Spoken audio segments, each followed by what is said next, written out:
Film dibuka dengan memperlihatkan seorang cowok culun dan introvert bernama Tobin. Saat itu menceritakan Tobin yang sedang hangout bersama sahabat terdekatnya pergi ke toko DVD dia bernama Angie. Nyatanya Tobin dan Angie ini sudah menjadi teman dekat tepatnya ketika mereka berumur 5 tahun. Sangat berbeda dengan Tobin, Angie ini adalah seseorang yang sangat ekstrovert dan juga dia sangat ceria dan juga ramah. Meskipun begitu mereka berdua sangat memahami satu sama lain. Keesokan harinya menceritakan Tobin yang sedang bermain ke rumah sahabat terdekat yaitu Kian. Sama seperti halnya Tobin, Kian ini adalah seseorang cowok culun dan juga botol bodoh dan tolol. Saat itu Kian yang tahu kalau Tobin ini sebenarnya sudah sangat lama memendam perasaan cintanya kepada Angie. Kian pun bertanya kapan Tobin akan mengungkapkan perasaannya itu. What? Tell her that you like her. That's today. I'm gonna do it today. I know since I was 5 years old. That's how it is. Yet I need to live in the truth. There's nothing better than to live it. Nyatanya Tobin ini memang sudah sangat lama menyukai Angie, tetapi dia tidak pernah berani untuk menyatakan perasaannya karena Tobin merasa dirinya tidak pantas karena dirinya adalah cowok culun dan juga botol bodoh dan tolol. Karena itulah Tobin menganggap cara aman dalam mencintainya adalah mencintai dalam diam. Tapi karena di tahun itu adalah masa terakhir SMA mereka bersama, yang mana mungkin ketika kuliah mereka berdua akan berpisah. Dan juga di hari itu adalah hari yang spesial karena hari itu adalah hari Natal. Karena itulah Tobin pun bilang kepada Kian kalau dia akan menyatakan perasaannya malam nanti kepada Angie. Setelah mendengar itu Kian pun sangat senang. Akhirnya sahabatnya Tobin ini tidak pengecut lagi. Kian pun lanjut bertanya bagaimana rencana Tobin hari nanti untuk mengungkapkan perasaannya. Tobin pun langsung cerita karena di hari ini adalah hari Natal. Tobin pun berencana untuk mengajak nonton bersama Angie berdua saja. Setelah itu akhirnya Tobin pun pulang ke rumahnya. Sesampainya di rumah benar saja yang memang hari itu hari libur, Angie pun pergi ke rumah Tobin untuk mengajak Tobin bermain karena memang ketika libur mereka berdua terbiasa untuk menghabiskan waktu bersama. Pada awalnya Tobin ingin mengatakan kepada Angie kalau dia di hari itu berniat untuk melihat film bersama dengan Angie. Tetapi sebelum sempat mengatakan itu, Angie pun cerita kepada Tobin kalau ada kakak kelasnya bernama JP. JP mengajak Angie untuk pergi ke pesta. Ya ternyata JP ini adalah seorang kakak kelas yang sudah sangat lama menyukai Angie. Dan sedang kemarin JP telah lulus SMA dan dia berkuliah di luar kota. Tetapi karena pada saat ini merupakan libur Natal, karena itulah JP pulang ke kampungnya dan JP lagi-lagi mengajak keluar Angie. Setelah mendengar cerita itu tentu Tobin sangat kecewa karena rencananya untuk menonton film bersama Angie dan menyatakan perasaannya gagal total. Tetapi lagi-lagi saat itu Tobin menutupi kesedihannya dengan senyum palsunya karena prinsip utama badut adalah harus selalu senyum dan tidak boleh berharap. Angie yang memang menganggap Tobin adalah sahabat terdekatnya dan juga dia melihat Tobin adalah badut penghibur yang sangat luar biasa. Akhirnya Angie pun mengajak Tobin untuk menemaninya keluar bersama teman JP. Awalnya tentu Tobin tidak mau, tetapi memang Angie yang terus memaksanya membuat Tobin sadar kalau memang itu adalah tugasnya sebagai badut penghibur. So, do you remember JP, Lapierre? He's home, and he invited us to his conference party today. Would you want to go? With you and JP Lapierre? If you don't want to go, that's fine, but I don't know. You know, tell me if you want to go. Really appreciate it, but totally, I am that. Dan akhirnya Tobin pun mau untuk menemani Angie ngedit bersama JP. Ya memang tugas terberat badut penghibur adalah harus pura-pura tetap menghibur padahal dalam hati sedang hancur. Setelah itu pun Tobin bersama Angie akhirnya pergi untuk menemui JP. Ketika bertemu dengan JP di situ Angie pun mengenalkan kalau Tobin adalah sahabat dekatnya.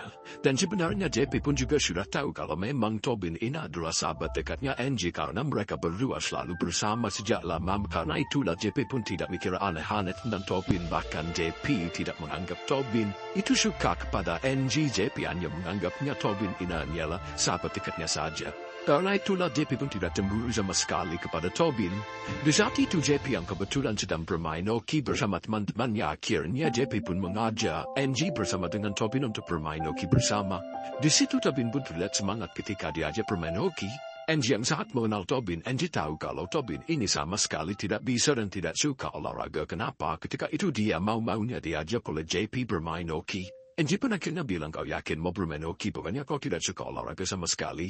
Faktanya memang Tobin ini tidak menyukai olahraga karena dia tidak bisa olahraga. Tapi dia rela untuk melakukan hal yang tidak dia sukainya demi untuk menemani Angie karena itulah tugasnya sebagai seorang badut. You love football. have a plain room. Oh, okay, because I usually never like to play sports. Karena menurut Tobin, cinta itu sederhana. Jika tidak sanggup untuk memiliki, maka cukup hanya sebatas menemani. Setelah itu ternyata JP membawa temannya yaitu Restan bersaudara. Di mana ternyata Restan bersaudara ini adalah seseorang pembuli dan juga anak nakal, bahkan mereka berdua adalah seorang kriminal. Di situ Tobin pun semakin ragu untuk bermain hoki bersama mereka karena memang pasti Restan bersaudara akan main dengan sangat-sangat brutal. Tapi lagi-lagi karena dia ingin membuktikan kalau dia bisa, dia pun tetap memutuskan untuk bermain hoki. Ketika bermain hoki benar saja, Restan bersaudara barangkali melakukan hal yang brutal kepada Tobin sehingga Tobin harus berjatuhan berkali-kali.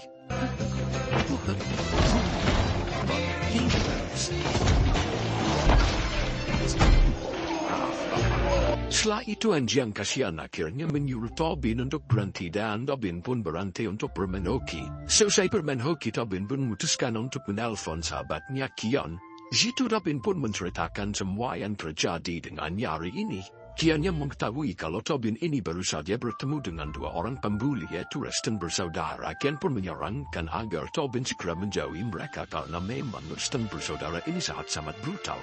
Dan Kian juga sangat terkaget ketika mengetahui fakta bahwa ketika saat itu Angie sedang bersama dengan JP karena JP ini adalah seseorang cowok yang keren dan juga pemberani. Pasti Angie akan jatuh cinta dengan JP. Tapi tetap saja setelah mengetahui semua itu, Tobin pun tetap menguatkan tekadnya nanti malam dia akan mengatakan perasaannya. Setelah itu JP bersama Angie akhirnya menemui Tobin lagi. Di situ JP pun meminta maaf atas apa yang dilakukan temannya Restan bersaudara karena telah membuli Tobin. Tapi Tobin menjawab kalau itu tidak masalah karena itu adalah hal yang biasa. Tapi di situ Angie pun membela Tobin kalau dia marah dengan apa yang dilakukan oleh teman JP yaitu Restan bersaudara karena dia telah membuli sahabatnya Tobin dan dia sangat tidak terima dengan hal itu. So I apologize for that. I wasn't cool. Let's go home about it, but I'm not. It's not okay with it, it's here. Setelah itu JP pun mengajak Tobin bersama dengan Angie untuk pergi ke tempat lainnya. Ya mereka bertiga akhirnya memilih pergi ke tempat gereja yang sangat-sangat besar. Di gereja itu sedang tidak ada ibadah dan tempatnya sangat sepi dan ternyata gereja itu memiliki piano yang sangat-sangat indah.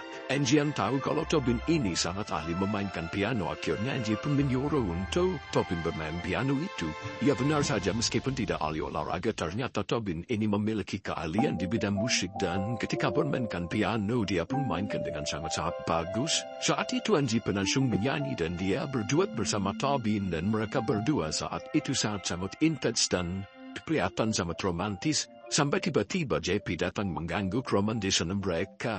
Semakin menyebalkannya JP malah mengajak Angie untuk berdansa dan bernyanyi bersama. Dan lagi-lagi untuk kesekian kalinya di situ Tobin menjadi pemeran figuran dan menjadi badut melihat kebahagiaan Angie menari indah bersama dengan JP. Tobin yang sudah tidak kuat lagi karena cemburu dan sakit hati melihat kemesraan antara Angie dengan JP. Akhirnya Tobin pun memutuskan untuk pergi dari tempat itu. Angie yang melihat kalau Tobin ini bertindak sangat aneh, akhirnya Angie pun langsung menyusul Tobin dan dia bertanya kepada Tobin, apa yang kau lakukan Tobin, kenapa kau bertingkah sangat aneh sekali? Hey, can I talk to you for a minute? You're being weird. Leaving suddenly, how was that weird? Are you jealous? Tobin yang tidak bisa menyembunyikan perasaannya lagi, akhirnya saat itu Tobin pun bilang kalau dia cemburu melihat Angie bermesra-mesraan bersama dengan JP. You mad about JP? Why would I be mad about JP? Are you jealous? Yeah, Angie, I'm jealous of JP. Fine, be that way. Setelah mendengar itu Angie pun juga ikut marah dan dia langsung meninggalkan Tobin. Setelah ditinggal pergi oleh Angie, Tobin terus memikirkan apa yang telah dikatakannya karena sebenarnya logikanya tidak mengizinkan untuk cemburu, tapi hatinya sudah tidak kuat lagi menahan rasa sakit yang terlalu lama menjadi seorang badut. Karena itulah Tobin mengatakan itu semua. Setelah itu Tobin berani memutuskan untuk berdiam diri sendirian di dalam mobil sampai malam hari. Dia merenungkan segala hal yang terjadi hari ini. Sampai akhirnya Tobin tersadar kalau dirinya dengan Angie hanya sepakat untuk menjadi sebatas teman meskipun dia selalu ada untuk menemani, tetapi seorang teman tetap saja tidak mempunyai hak untuk cemburu dan meminta rasa yang lebih. Setelah itu Angie merasa bersalah kepada Tobin. Akhirnya Angie pun menemui Tobin dan di situ Angie mengajak Tobin untuk datang bersama pergi ke pesta dengan JP. Awalnya Tobin menolak ajakan itu karena dia hanya ingin menghabiskan malam Natal sendirian di mobilnya saja.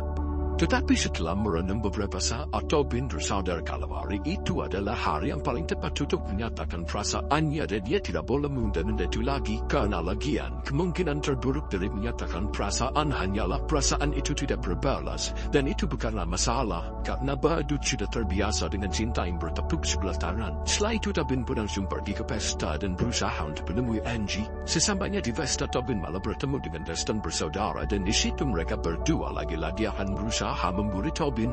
Tapi memang di malam itu Tobin yang sudah membuatkan tekadnya untuk menyatakan perasaan dan di situ Tobin pun jadi sangat berani. Di situ Tobin langsung mengajak dua bersaudara itu untuk bertengkar. Ya, Tobin di malam itu yang tiba-tiba mempunyai sifat yang sangat berani itu membuat Tristan bersaudara pun respect kepada Tobin dan di situ mereka jadi membulinya, malah di situ Tristan bersaudara malah menyukai Tobin. Setelah itu Tobin pun masuk ke dalam pestanya dan anehnya Tobin tidak menemukan Angie di situ sama sekali dan dia mencari Angie kemana-mana. Tobin yang kebingungan akhirnya dia pun pasrah dan memutuskan untuk menyendiri duduk di rooftop sembari merenungkan semuanya.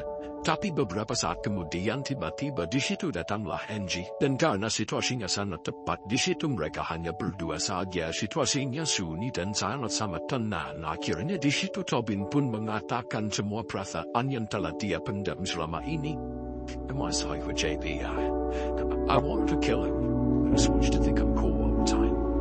It's not like, in a traditional sense or anything. It's when I think of you every day. Angie, I'm in love with you. When something funny happens, you're the only person I want to tell. I want to be with you for the rest of my life, Angie. Setelah mendengar semua yang dikatakan Tobin, mata Angie pun mulai berkaca-kaca dan di situ dia juga menyatakan perasaannya kalau ternyata selama ini Angie juga mempunyai perasaan yang sama dengan Tobin. Now I want to tell you something. I freaked out about it being you, but it is you. It's always been you. Tidak diduga ternyata mereka berdua mempunyai rasa yang sama dan mereka pun berpelukan dan meneruskan bersama dan itulah ending dari film ini. Terima kasih sudah menonton, jangan lupa saksikan konten selanjutnya.